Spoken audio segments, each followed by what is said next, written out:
Hotel ली meridian में आज national conclave and award 2023 का आयोजन किया गया। इस आयोजन में मुख्य अतिथि के रूप में केंद्रीय मंत्री फग्गन सिंह कुलस्ते तथा H.E. Basim F Hailis, counsellor embassy of state of Palestine, Bharat के राजदूत उपस्थित रहे। बीजेपी के पूर्व दिल्ली प्रदेश अध्यक्ष मनोज तिवारी जी ने भी अपनी उपस्थिति दर्ज कराई। श्री मनोज तिवारी ने लोगों के उत्साह बढ़ाया। कार्यक्रम में आए अतिथियों को अवार्ड देकर सम्मानित किया। अपने भाषण के दौरान श्री तिवारी ने गाना गाकर लोगों के चेहरों पर मुस्कान लाई तथा नए उत्साह का सर्जन किया। जिन लोगों को अपने क्षेत्र में उपलब्धियां हासिल की हैं, उन्होंने अवार्ड देकर सम्मानित भी किया गया। इस कार्यक्रम का आयोजन जूही जी और हिमांशु जी ने किया। जूही ने मीडिया को बताया कि हम कई वर्षों से इस तरीके के कार्यक्रम करते चले आ रहे हैं, जिन्होंने अपने अपने क्षेत्र में महारत हासिल की है। हम उन्हें अपने पूरे भारत से खोज कर लाते हैं और उनका प्रतिष्ठित व्यक्तियों द्वारा मान सम्मान कराया जाता है और अवार्ड देकर सम्मानित भी किया जाता है, ताकि उनमें लोगों की सेवा करने का जज्बा बना रहे और इस दिशा में अपने प्रयास लगातार जारी रखें।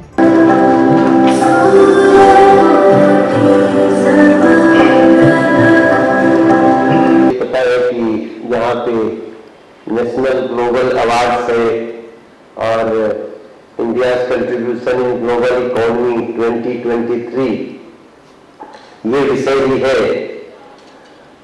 मैं खुश होता हूँ जब ऐसे विषय आज के यूथ लेते हैं, क्योंकि आमतौर पे जो देश में चर्चा का विषय है, डिस्कशन पॉइंट जो है, वो कई बार हमें ऐसा लगता है कि वो लीक से हटा हुआ है। हम सब घर में टीवी भी खोलते हैं तो मीडिया भी बहुत बिजी है, उसके पास बहुत सारी इश्यूज हैं, तो वो भी इस विषय को ले कि इसको छोड़े कि उसको छोड़े, और आपको थोड़ा सा हंसी आएगा सुन के, लेकिन जैसे हम पॉलिटिक्स में भी हैं, तो पॉलिटिक्स में अगर किसी के खिलाफ कुछ बहुत चलने लगा तो मीडिया में चलने लगता है, चलने लगा खिलाफ खिलाफ खिलाफ।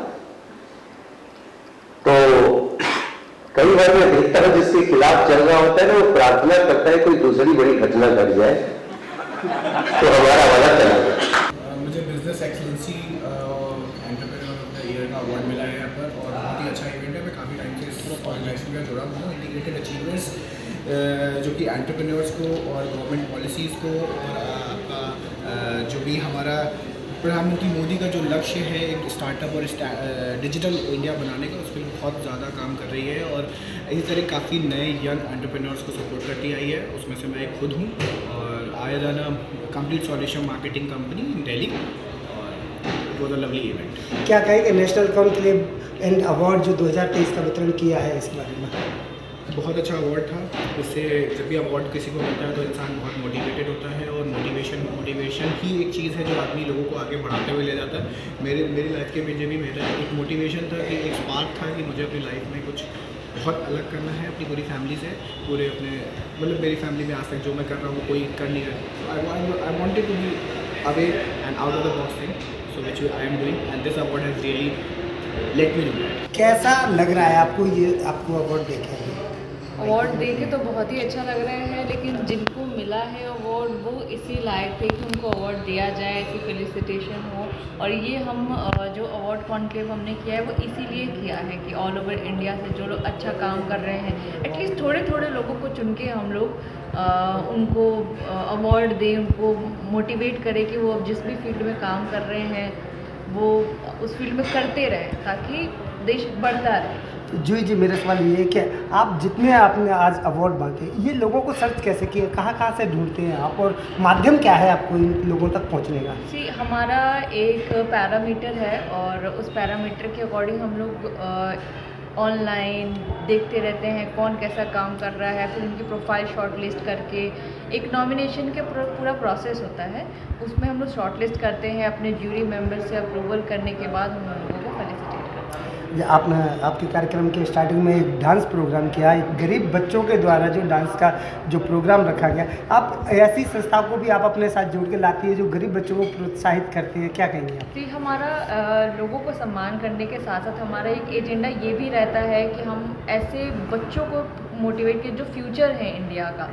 और आप देखेंगे कि जो बड़े घर में रह रहे हैं उनको सारी सुविधाएं मिलती हैं, जो स्लम एरियाज़ के बच्चे हैं उनको कोई पूछता तक नहीं है, ठीक है। तो हम लोग वैसे बच्चों को बहुत मोटिवेट करते हैं और ये प्लेटफॉर्म ऐसा ज़रिया बनाना चाहते हैं कि जिसके थ्रू हमारे माननीय मंत्री जन जो भी बैठे हैं, जो इवेंट में चीफ गेस्ट के तौर पे आ रहे हैं, वो देखें कि बच्चे किस लेवल पे अपने आप को ग्रो कर रहे हैं। आप देख रहे हैं कि डांस के थ्रू नशा मुक्त हो गया बच्चा और अपना परिवार संभाल रहा है। तो ऐसे बच्चों को हम लोग काफ़ी मोटिवेट कर रहे हैं और आगे भी ऐसे ही करते हैं। जूही जी, आप लगातार इस फील्ड में काफ़ी दिनों से कार्यरत हैं। अभी तक कोई ऐसा हादसा बताइए कि और या ऐसा कोई व्यक्ति जो आपसे इम्प्रेस होके आप और आपके काम को देखते हुए जिसने आगे और ज़्यादा तरक्की की हो?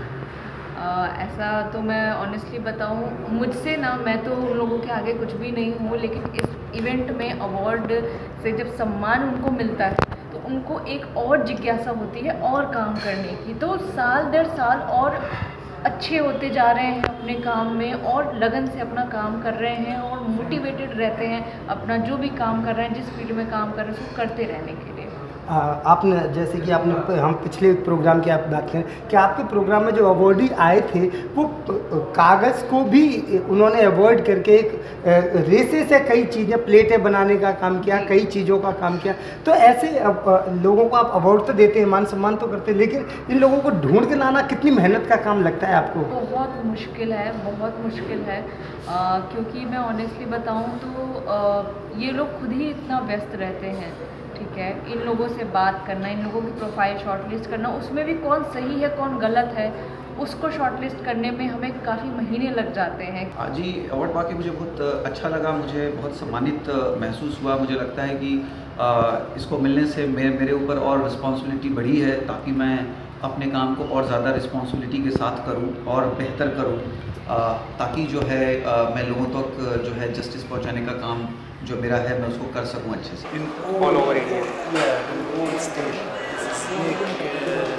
refreshing and developing, and the circle it's moving to economic, and also there is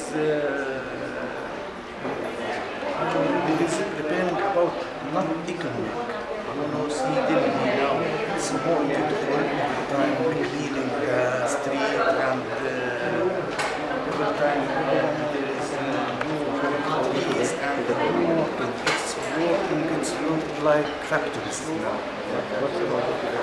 Also about Palestinian and Indian relationship, we have a good and excellent relation between Palestinian people and Indian people, and it's historical relation.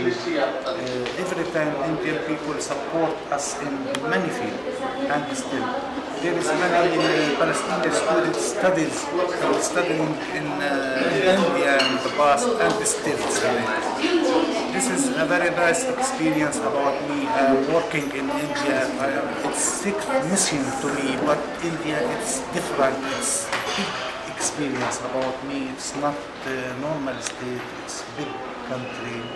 It's not state. It's exactly continent. We like very much from the Danish side the high ambition that the Indian government has as a presidency for the G20, especially in the energy transformation. It is so that Denmark and India has a very solid cooperation on energy, among others, within the framework and umbrella of a very comprehensive green strategic partnership. And in this energy cooperation, we work closely together, government to government and business to business, in order to accelerate India's green transition and India's energy transformation. And you can say that it's based on 50 years of track record of Danish experiences, is how to get from fossil economy into a solo green economy. And this has taken place hand in hand with economic growth at the same time as you have the energy transition.